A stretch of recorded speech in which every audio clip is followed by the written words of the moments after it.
माध्यम से आप सबको विघ्न विनायक विघ्ननाशक लंबोदर भगवान श्री गणेश चतुर्थी की बहुत बहुत शुभकामनाएं। साथ ही आज आप सबको यह बताने जा रहा हूँ कि गणेश चतुर्थी का पावन व्रत कब है तथा किस विधि से करें, और गणेश चतुर्थी की कथा भी आप सबको श्रवण कराने जा रहा हूँ। आप सबसे आग्रह है कि ध्यानचित होकर के इस कथा को श्रवण करें, इस वीडियो को श्रवण करें। प्रतिवर्ष भाद्रपद में कृष्ण पक्ष में लगने वाला संकट हरने वाली यह संकट गणेश चतुर्थी इस वर्ष 2020 के ईस्वी सन में 7 अगस्त 2020 दिन शुक्रवार को लग रहा है। 7 अगस्त 2020 दिन शुक्रवार को यह संकटी गणेश चतुर्थी का व्रत लग रहा है। इस दिन अपने परिवार में नित्य क्रिया से पवित्र शुद्ध चित्त आनंद होकर के परिवार को पूरे स्वच्छ करते हुए, पूरे मंडप को स्वच्छ करते हुए भगवान गणपति की ध्यान करते हुए पूजन करें, और पूजन करते हुए द्वादश नाम की स्मरण करते हुए लड्डू चढ़ावें, लड्डू की भगवान की भोग लगावें, और रात्रि के समय में चंद्रोदय होने के पश्चात अर्घ्य प्रदान करने से परिवार में सुमंगल की कामना होती है, वंश में वृद्धि होती है, और गणपति की कृपा से परिवार की जितनी बाधाएं हैं, जितनी विघ्न बाधाएं हैं, सारी समाप्त हो जाती है। तो इस वर्ष 7 अगस्त 2020 दिन शुक्रवार को संकटी गणेश चतुर्थी का व्रत है। अब आप कथा को श्रवण करें। एक बार श्री कृष्ण से धर्मराज युधिष्ठिर कहते हैं कि हे कौन्तेय, हे भगवान श्री जोगेश्वर कृष्ण,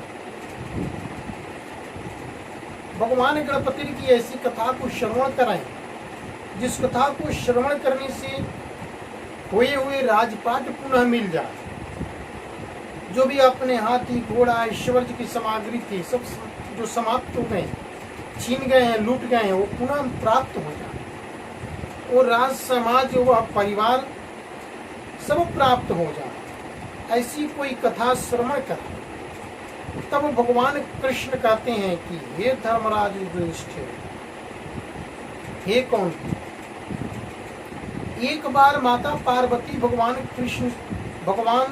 गणपति से पूछती है अपने पुत्र से कि हे पुत्र, तुम्हारी वह कौन सी व्रत है, कौन सी विधि है, और किस नाम से पूजन है जिसको करने से राजपाट समाज सब धन दौलत आदि बने रहे, जो खो गए वो प्राप्त हो जाए।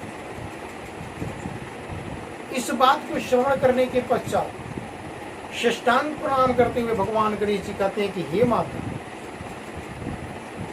हमारे 12 नाम विनायकम, एकदंत, कृष्णपिंग, गजानन, लंबोदर, भालचंद्र, हेरंब, विकट, वक्रतुंड, आकुरत, विघ्नराज और गणाधिप नाम के जो मेरे 12 नाम हैं, इन 12 नाम से समुक्कच्चैवकदन्तश्च कपिलो गजकर्णकः लंबोदरश्च विकट विघ्ननाशो विनायक धूम्रकेतुर्गणाध्यक्षो भालचंद्रो गजानन द्वादशैतानि नामानि ज पठेत् सूर्यादपि विद्यारंभे विवाहे च प्रवेशे निर्गमे तथा संकटे संगमे चैव विघ्नस्तस्य न जायते। अर्थात हमारे जो 12 नाम है, इन 12 नाम से 12 महीनों में प्रति महीने के कृष्ण पक्ष के चतुर्थी तिथि में प्रत्येक नाम के प्रत्येक मास के कृष्ण पक्ष के चतुर्थी तिथि को उस नाम के स्मरण करते हुए पूजन करने से उसकी मनोकामना सिद्ध हो जाए। अब मैं आपको एक कथा श्रवण कराता हूँ, अतः ध्यान से सुनिए। गणेश जी कहते हैं कि एक बार सतयुग में नल नाम के एक राजा रहते। और उनकी पत्नी थी दमयंती। दोनों बड़ा ही भगवान और ब्राह्मण के प्रिय थे। लेकिन कालांतर में राजपाट प्राप्त होने के पश्चात उनके मन में मद सी आ जाती है, शरीर में घमंड सी पैदा हो गई, और जिस मद और घमंड को पाकर के प्रकाश जो उनकी तेज नहीं दे रही, वह धीरे धीरे अहंकार में प्रज्वलित होने लगी।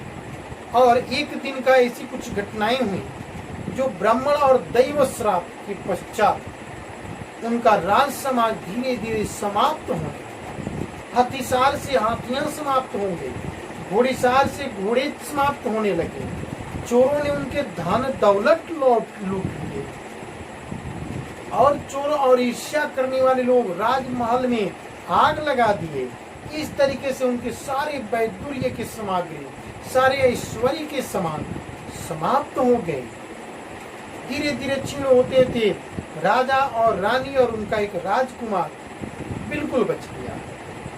इतने दारुण कष्ट मिलने लगे कि सब कुछ समाप्त हो गए, अनेक प्रकार की कष्ट और यातनाएं भोगने लगे। तब वह नील नामक राजा अपने पत्नी दमयंती और पुत्र के साथ जंगल की तरफ चल दिए। धीरे धीरे जंगल में जब जाते हैं तो वहां भी जंगल में भी कुछ दिन एक साथ रहते हैं, लेकिन इतनी उनकी दुर्दीन रहते हैं कि दुर्दीन ऐसी उनकी स्थिति पैदा करती है कि धीरे धीरे पत्नी से बिछो हो जाती है, फिर पुत्र से बिछो हो जाती है। राजा किसी दूसरे व्यापारी के यहाँ नौकरी करने लगते, पत्नी भी किसी गृहिणी के काम करने लगती है, किसी के घर में पूजन पाठ की काम करने लगती है, माली की काम करने लगती है। वह पुत्र भी अपने माता और पिता से बिछो होकर के एक राज दरबार में जाकर के काम करने लगता है। धीरे धीरे जो जहाँ भी है बड़ा ही महान कष्ट को पाता है।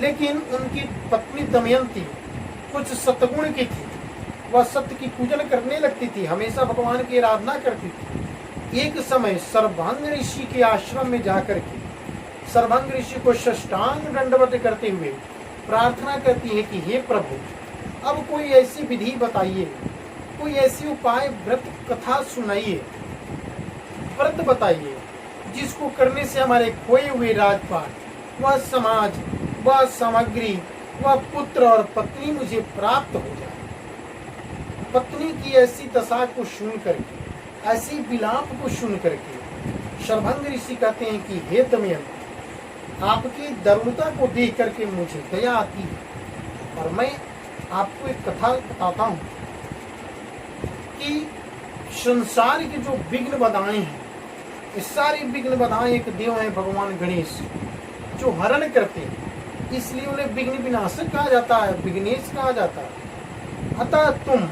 भाद्रपद के कृष्ण चतुर्थी के दिन, जो संकटा चतुर्थी के नाम से जाना जाता है, उस संकटा चतुर्थी की व्रत को करो, और 12 महीने के भगवान गणेश के 12 नाम से 12 चतुर्थी की व्रत कथा श्रवण करो, व्रत करो, नियम विधि पूर्वक कथा श्रवण करो।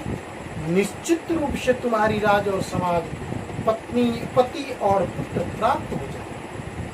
इस बात को सुन करके दमयंती आंतरिक रूप से बड़ा प्रसन्न होती है। तब प्रार्थना करती है कि हे प्रभु, आप मुझे वह विधि और कथा श्रवण करावें। तब वह सर्वांग ऋषि ने भगवान गणेश के 12 नाम उन्हें बताया, 12 नाम के पूजन विधि बताए, और पूजन विधि बताने के बाद तत्क्षण आने वाले भाद्रपद कृष्ण चतुर्थी के दिन वह दमयंती नदी के तट पर जाकर के स्नान करती, भगवान गणेश की आराधना करते हुए पूजन करती है, व्रत करती है। ऐसे ही करते करते अभी 7 माह ही बीते रहते हैं कि उसके पति मिल जाते हैं, पुत्र मिल जाते हैं, और आगे जब द्वादश यानी 12 महीनों के गणेश चतुर्थी के व्रत क्यों ही समाप्ति करती है, पुनः उस नल नामक राजा की राजपाट पुनः प्राप्त हो जाती है, और सारे ऐश्वर्य, सारे राज समाज प्राप्त हो जाते हैं। राजा अपने राज्य में पुनः राज्य स्थापित करते हैं और धर्म की संचार करने लगते हैं। उसी दिन से संकटा गणेश चतुर्थी की पूजन विधि संसार में प्रकाशित होती है। राजा अपने राज्य के घर घर में भगवान गणेश की प्रतिमा स्थापित करते हुए इस विघ्न विनाशक भगवान लंबोदर की पूजन विनायक नाम से करते हुए पूजन करते हैं। एक दंत नाम से भाद्रपद में पूजन प्रारंभ करते हैं और उसी दिन से इस संसार में इस व्रत कथा की प्रादुर्भाव होती है। सभी लोग करके अपने आनंद को प्राप्त करते हैं। श्री कृष्ण भगवान कहते हैं कि हे धर्मराज, आप भी इस व्रत को करो जिससे तुम्हारा खोया हुआ राजपाट समाज सभी भाई बंधु प्राप्त हो जाएं, जिससे तुम ऐश्वर्य कर सको, सुख आनंद कर सको, क्योंकि भगवान कृष्ण की कृपा, भगवान गणेश की कृपा से ही सारे विघ्न आपके समाप्त हो जाएंगे और पुनः सुख साधन की सुविधाएं साधने आदि उपलब्ध हो जाएंगे। इसलिए आप सबसे भी आग्रह है कि आप सब भी अपने परिवार में संकटा गणेश चतुर्थी की पूजन अवश्य करें, भगवान गणपति की आराधना करें, एक दंत नाम से पूजन करें। निश्चित रूप से भगवान गणेश की आपके ऊपर कृपा दृष्टि होगी और आपका सारी बाधाएं समाप्त होकर के मनोकामनाएं पूर्ण होंगी और आपका और आपका परिवार सभी लोग हरे भरे सुख साधनों के साथ परमानंद को प्राप्त करेंगे, आनंदित होकर के अपने कार्य को करेंगे। अंत में आपसे आग्रह है कि हमारे इस चैनल को यदि आप सब्सक्राइब नहीं किए हो तो कृपा करके सब्सक्राइब कर लें और घंटी वाले बटन पर भी क्लिक करते हुए अपनी किसी भी समस्या की समाधान हेतु चैनल पर संपर्क करें। जय श्री गणेश, जय श्री राधे।